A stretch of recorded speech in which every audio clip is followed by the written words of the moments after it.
நண்பர்களே, பகவத்கீதை வாழ்க்கைக்கு வழிகாட்டும் ஒரு அற்புதமான நூல். இதிலிருந்து நம்ம கத்துக்க வேண்டிய 10 முக்கியமான விஷயங்களை சுருக்கமா பார்க்கலாம் வாங்க.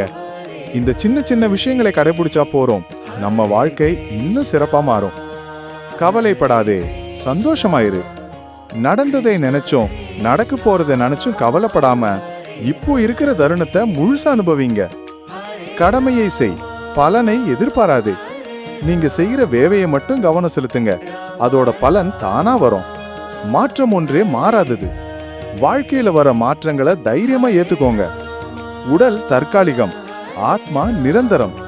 மரண பயம் இல்லாம உங்க வாழ்க்கைய தைரியமா வாழுங்க. பொருள் மேல ஆசை வைக்காதே. இந்த உலகத்துக்கு தனியா வந்தோம், தனியா தான் போவோம். அதனால பொருள் மேல அதிக ஆசை வைக்காம உறவுகளுக்கு முக்கியத்துவம் கொடுங்க. அளவோடு இரு.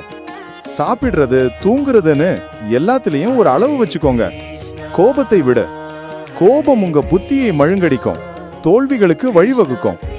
பேராசையை விட உங்ககிட்ட என்ன இருக்கோ அது முதல்ல சந்தோஷமா ஏத்துக்கோங்க. நம்பிக்கை வையுங்கள். சந்தேகம் வாழ்க்கைய சந்தோஷமா வாழ விடாது. அதனால உங்க மேலையும் ஒரு பெரிய சக்தி மேலையும் நம்பிக்கை வைங்க. மனதுதான் முக்கியம். உங்க எண்ணங்கள் தான் உங்க வாழ்க்கையை உருவாக்கும். நல்ல எண்ணங்கள் நல்ல விஷயங்களை கொண்டு வரும். இந்த 10 விஷயங்களும் நம்ம வாழ்க்கையை இன்னும் சிறப்பாக்க உதவும். கீதை வெறும் ஒரு நூல் இல்ல, அது ஒரு வாழ்க்கை பாடம். நாம எல்லாரும் இந்த தத்துவங்களை புரிஞ்சுக்கிட்டா வாழ்க்கையில எந்த சவாலையும் ஈஸியா எதிர்கொள்ளலாம். உங்களுக்கு இந்த வீடியோ பிடித்திருந்தா லைக் பண்ணுங்க, ஷேர் பண்ணுங்க, மறக்காம கமெண்ட் பண்ணுங்க.